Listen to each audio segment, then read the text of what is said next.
Assalamualaikum warahmatullahi wabarakatuh. Ya, perkenalkan kami dari Dr. Gigi yang intensif di RSUD Lapas Tarai Baru. Perkenalkan, nama saya Muhammad Imanuddin. Di samping saya ada Dr. Nurul dan samping saya lagi ada Dr. Norma. Jadi, mohon maaf sebelumnya kami mengganggu waktunya sebentar. Di sini kami akan menjelaskan penyuluhan terkait peduli gigi anak stunting.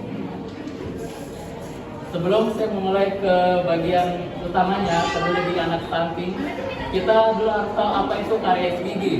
Jadi karies gigi itu adalah gigi yang berlubang, yang biasanya bapak dan ibu sekalian keluhkan. Biasanya kalau tiba-tiba makan, minum, tiba-tiba giginya sakit, itu bisa jadi dinamakan karies gigi. Jadi karies gigi itu namanya adalah gigi berlubang. Nah, gigi berlubang itu dapat disebabkan karena apa saja?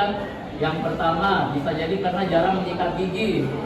Jadi menyikat gigi itu minimal 2 kali sehari. Setelah bangun tidur, setelah sarapan, dan sebelum tidur. Itu wajib 2 kali sehari. Agar giginya sehat dan tidak sakit gigi. Karena ada pepatah yang mengatakan bahwa lebih baik sakit hati daripada sakit gigi.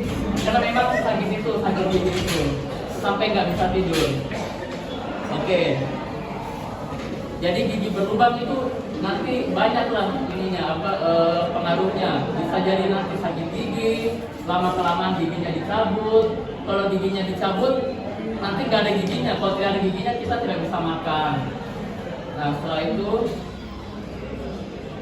jadi cara mencegah untuk gigi berlubang yang pertama tentunya adalah dari nutrisi itu kita sendiri, yaitu dengan rajin makan buah-buahan dan sayur. Itu yang penting. Terus boleh kita semua di sini makan coklat, makan permen, tapi itu tadi rajin menyikat gigi atau sikat gigi. Jadi nanti tetap bersih giginya. Terus setelah itu rajin untuk minum minuman air putih. Jadi air putih itu penting ya untuk kesehatan gigi kita. Oke, selanjutnya. Nah, untuk sikat gigi sendiri, tadi saya sudah jelaskan bahwa sikat gigi itu minimal 2 kali sehari. Nah, sikat giginya itu ada pilihannya tersendiri. Yang pertama, pakailah bulu sikat gigi yang halus. Jangan yang terlalu kasar, karena dapat melukai gusi kita. Yang halus dan bagian ujung sikat giginya itu kecil. Jadi bisa menjangkau gigi paling belakang. Nah, setelah itu, di bagian belakang dari sikat gigi itu bisa dipakai untuk menggosok lidah. Jadi lidahnya jangan lupa untuk dibersihkan juga. Jadi sikat gigi itu bukan hanya untuk gigi saja, tapi untuk lidah juga. Mohon maaf seperagakan. Jadi setelah sikat gigi, lidahnya juga digosok dari belakang ke depan. Seperti ini. Oke, selanjutnya. Oke, jadi ke dokter gigi itu minimal 6 bulan sekali. 6 bulan sekali datang itu untuk pengecekan dan juga untuk membersihkan karang gigi. Karena karang gigi itu tidak bisa dibersihkan dengan hanya menggosok gigi saja, tapi memang harus datang ke dokter gigi untuk dilakukan yang namanya scaling. Apabila karang gigi bapak-bapak, ibu-ibu di sini menumpuk, itu nanti kalau udah tua itu menyebabkan gigi gampang goyang. Karena istilahnya karang gigi itu memakan gigi kita. Seperti itu. Ya, baik.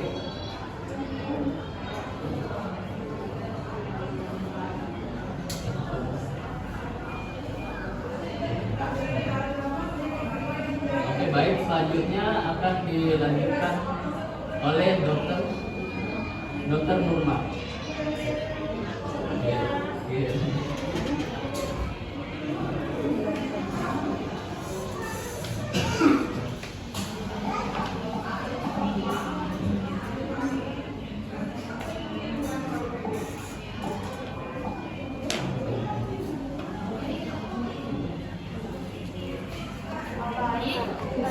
Tolong difoto juga sekali-kali ini. Saya akan menjelaskan beberapa hal mengenai cara pemeliharaan kesehatan gigi dan mulut pada ibu hamil.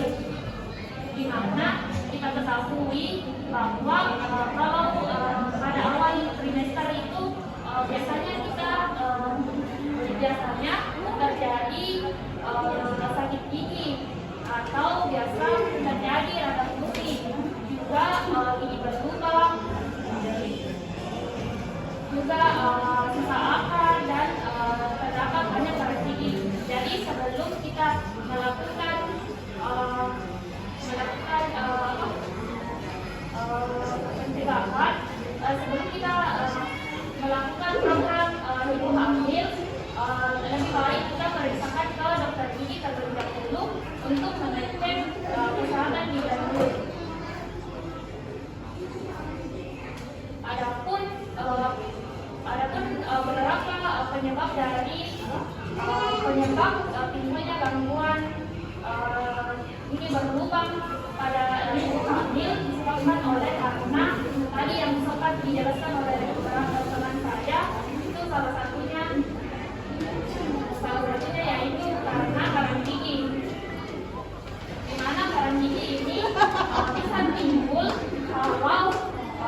Adapun dampak yang terjadi apabila kita tidak membersihkan gigi dan mulut pada ibu hamil sejak awal bisa menyebabkan sakit gigi. Kemudian pada ibu hamil juga diperlukan nutrisi yang baik, yaitu kita memperbanyak kalsium di dalam pada saat program hamil kita lakukan. Adapun beberapa pencegahan dari penyakit gigi dan mulut pada ibu hamil, salah satunya yaitu yang telah dijelaskan oleh teman saya, yaitu dengan cara menyikat gigi yang baik dan benar. Kemudian juga konsumsi makanan yang bergizi, terutama kalsium. Dimana kita ketahui kalau hamil itu kalsium di dalam tubuh kita itu berkurang. Biasanya kalau berkurang akan mengambil dari kalsium dari lubang mulut.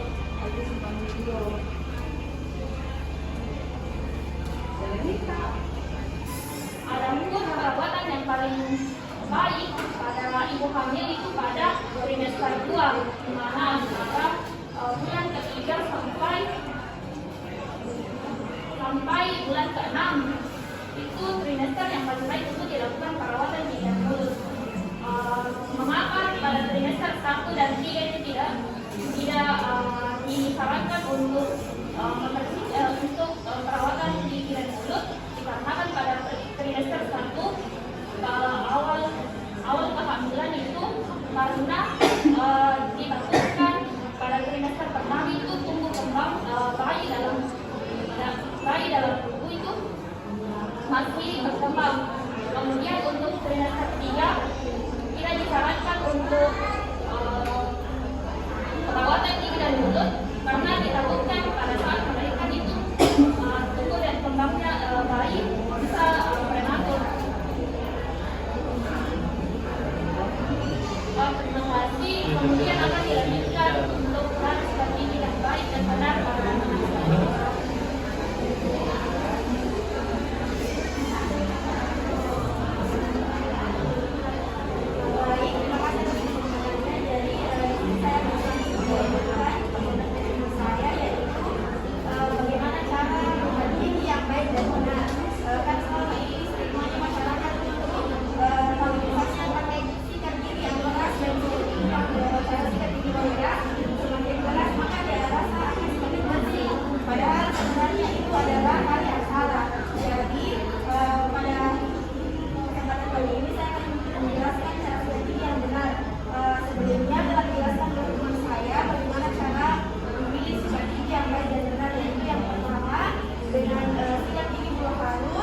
Dengan ujung yang kecil.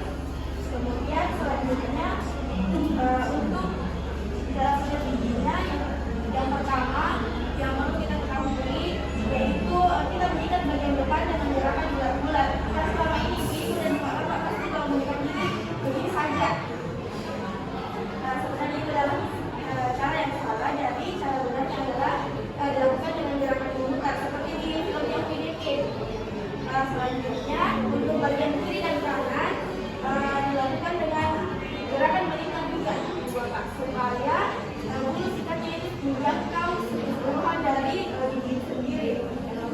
Kemudian untuk bagian atas dan bagian bawah dibersihkan juga dengan gerakan yang melingkar. Jadi bukan bagian depan saja, atas bawah saja gitu.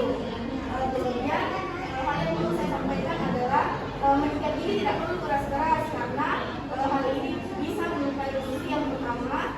Kemudian yang kedua bisa mengikis gigi, jadi nanti giginya pelan-pelan nanti akan menipis kemudian menjadi biru. Kemudian untuk bagian yang dipakai mengunyah itu juga dibersihkan dengan cara mengikat atau dengan maju mundur, tapi pelan-pelan saja, tidak usah terlalu keras.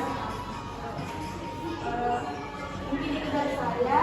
Untuk yang terakhir, jangan lupa membersihkan bagian lidah juga ibu bapak. Jadi selain dibersihkan, lidahnya juga perlu dibersihkan. Terima kasih.